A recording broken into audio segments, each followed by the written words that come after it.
To Lebanon now, where an armed woman and a group of activists have stormed a bank in Beirut in a desperate attempt to access their savings. Lebanon's banks have imposed strict limits on withdrawals, pushing many people into poverty. Let's bring in Al Jazeera's Zena Khodr, who's in Beirut with the latest. Zena, so another holdup in Beirut. There was one just a few weeks ago. Tell us about what's happened today. In fact, in the last hour or so, there was yet another incident. So 2 such incidents today, the third in the past months. You mentioned a female depositor. She stormed the bank behind me with a group of activists holding a weapon. They poured gasoline. They threatened to set the bank branch on fire if they do not get access to their savings.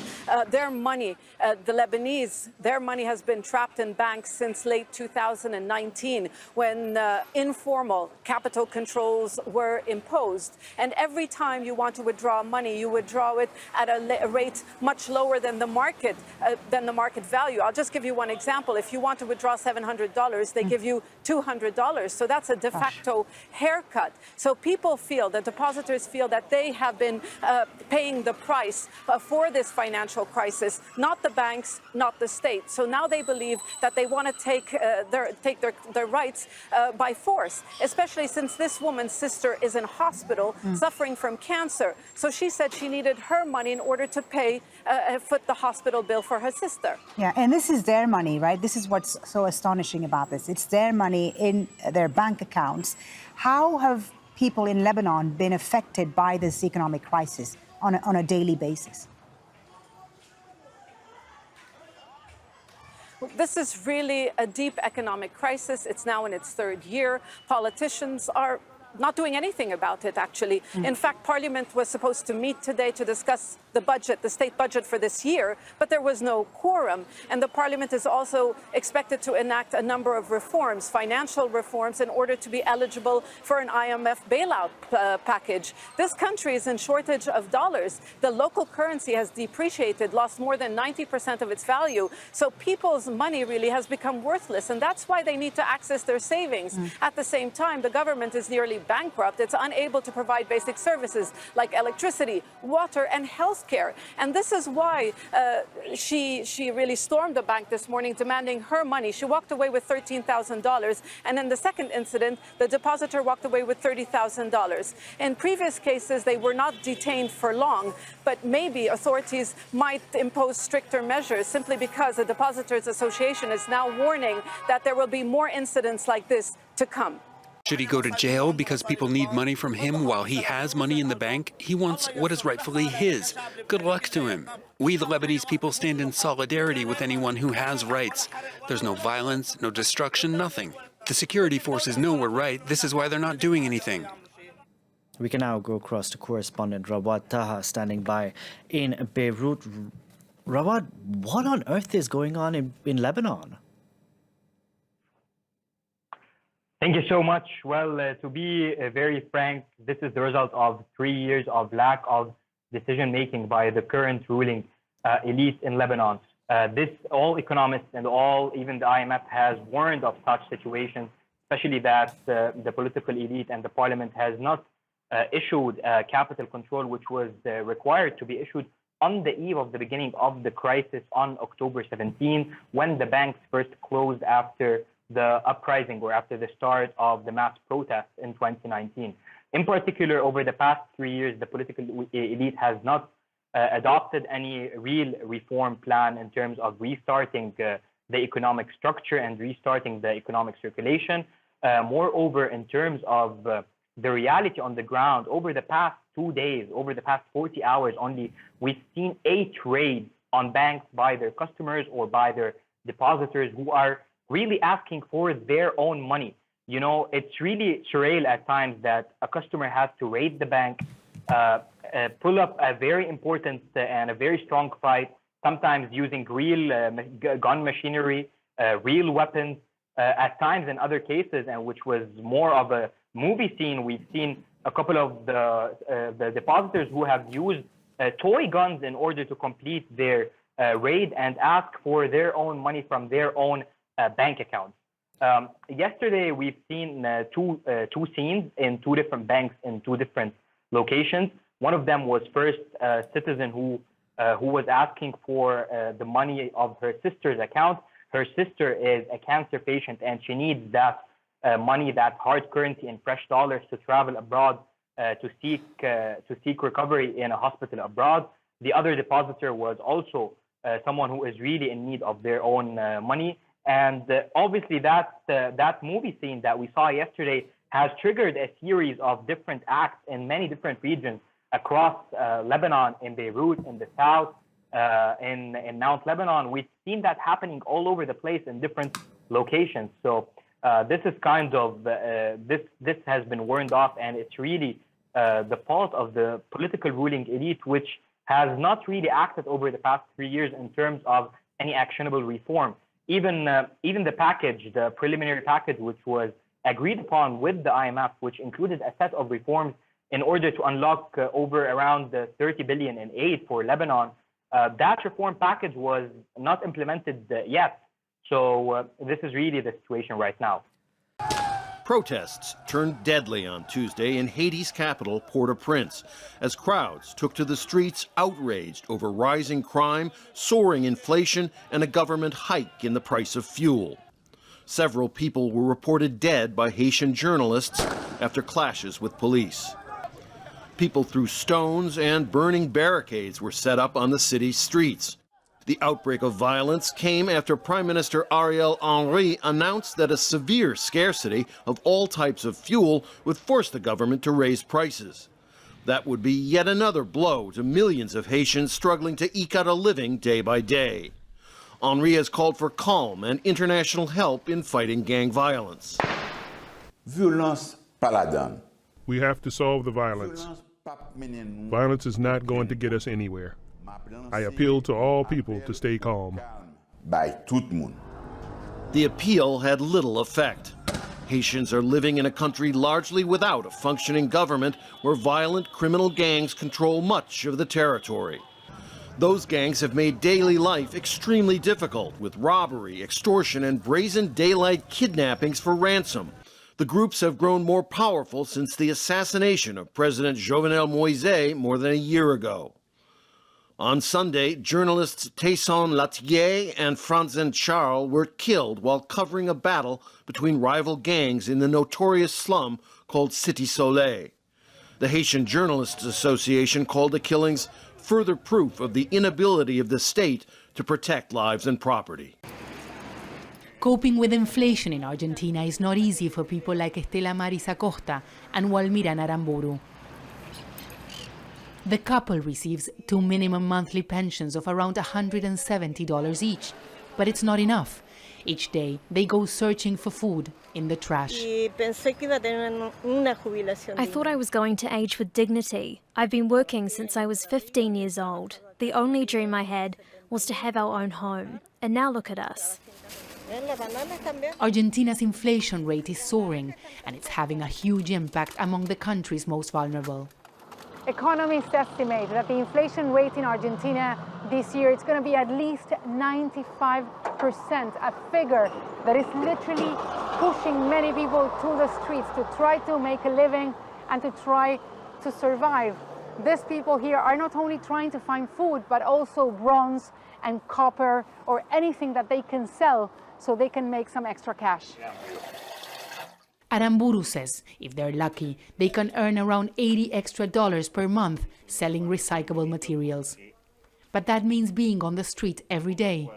While Miran suffers from epilepsy, and Stella Maris has been struggling with diabetes for years. What you bought for 100 the first month, in 3 months, you will, but for 200. They're taking money away from us all the time. I need medicines, and I cannot afford all of them.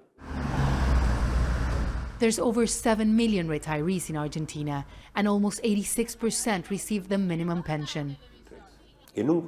A problem in a country that has been trying to stabilize the economy for months. What inflation does is that you pay the new prices with an old salary. It happens to all workers. Even though labour unions agreed to a 64% salary increase, it's not enough, especially when you think the inflation rate will be close to 100%. Last week, the new economy minister, Sergio Massa, traveled to Washington in search of much-needed investment and financing by multilateral organizations, including the IMF. It was just a step further towards stabilizing the economy, a step towards growth with inclusion for Argentina. I believe much more needs to be done. The situation is fragile. We have a battle ahead with inflation. A battle that people like Stella Marisa Costa and Walmira Naramburu have come to know all too well. Teresa Dlamini's garden is thriving. Under this lid, sunk up to its neck into the ground, is one of several clay pots irrigating her tomatoes. This alternative way of growing food is ideal for Zimbabwe, a country prone to drought, and where people don't get regular supplies of piped water from the council. Even when there is no water, my vegetables are always green. It's been days without water here, but the clay pots are always watering my tomatoes. Using clay pots to water crops is not a new farming technique. It's used in other parts of the world, and now it's gaining traction in Zimbabwe. The clay pots have some small, tiny, invisible pores that are used for water seeping. The water that is inside the clay, it seeps around the crops at a radius of 40 centimeters. So the plants around the radius of 40 centimeters gets the water. Rising food prices, higher fuel costs and inflation at 285% in August means many families are battling. Zimbabwe's government plans to distribute food aid to more than 2 million vulnerable families from October. That number is expected to go up next year. It's not just rural households. People in urban areas are also going hungry. Underprivileged communities often run out of food in October, the driest period before the rainy season. The UN also plans to assist. Urban hunger is something that we have started to see more during the COVID-19 pandemic. So it's something that is fairly new. As you know, the World Food Programme used to work mainly in the rural areas, but now we have started to send some pockets in cities and towns where there is urban hunger. The clay pots cost $5 each. Buying in bulk can be expensive, so communities also use plastic bottles with holes poked into them. They work just as well. For some families in urban areas, these water-saving techniques are a lifeline, helping them grow food for themselves and sometimes a little extra to sell.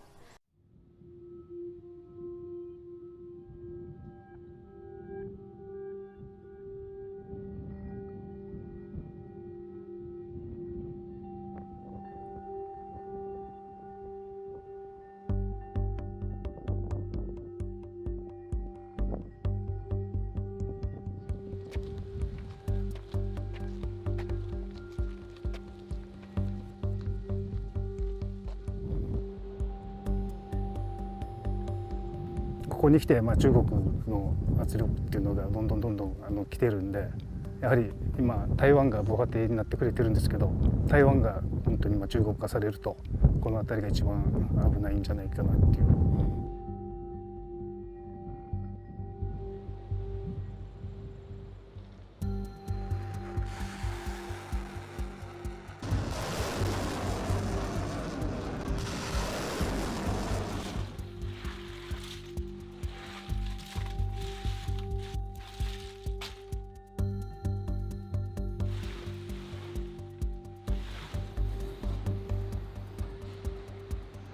言葉には出さなくても頭の中または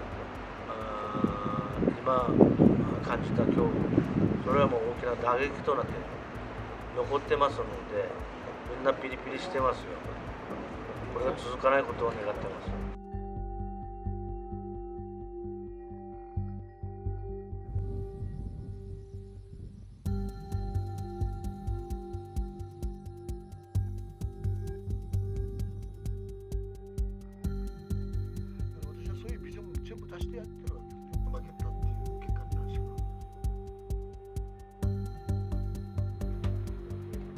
緊急時のあった時に島民をどう運ぶかという手段さえ議論されていない。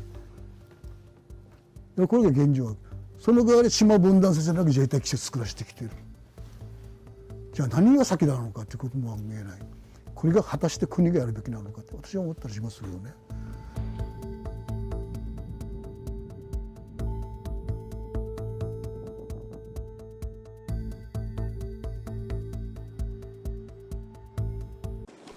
At this army training center near Kyiv, Ukrainian soldiers run through combat drills. They're practicing skills they'll need when they're deployed to the front lines. The instructor is 23-year-old Diana. Her nickname is Sledgehammer. When I was growing up, I didn't have any thoughts about joining the army, but my brother joined when Russia invaded. I couldn't stay aside and watch, so I joined too. There are 50,000 women in the Ukrainian military, of which 10,000 are on the front lines. After Russia invaded Ukraine in February, there was an increase in women volunteering to join the military.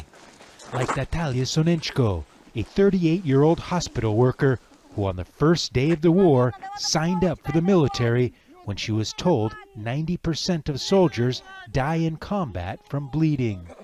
She is now training in how to translate her knowledge in first aid to the battlefield. Her brother was killed by Russian forces. I want to be on the front lines in the war. I want to help my fellow soldiers because I want to win as soon as possible to bring peace. In Ukraine, unlike men, women are not obliged to register for mandatory military service. But that could be changing very soon. Ukraine is considering making military service mandatory for women with specific skills, but said a decision would not be made until next year.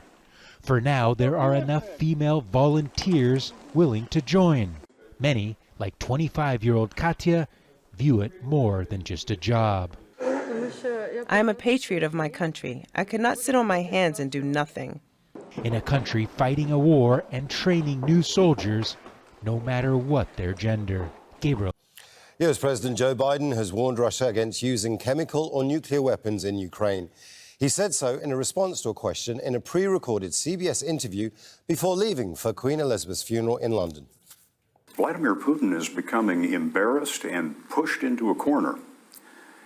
And I wonder, Mr. President, what you would say to him if he is considering using chemical or tactical nuclear weapons. Don't. It will change the face of war, unlike anything since World War II. And the consequences of that would be what? What would the U.S. response be? Do you think I would tell you if I knew exactly what it would be? Of course I'm not going to tell you. It'll be consequential.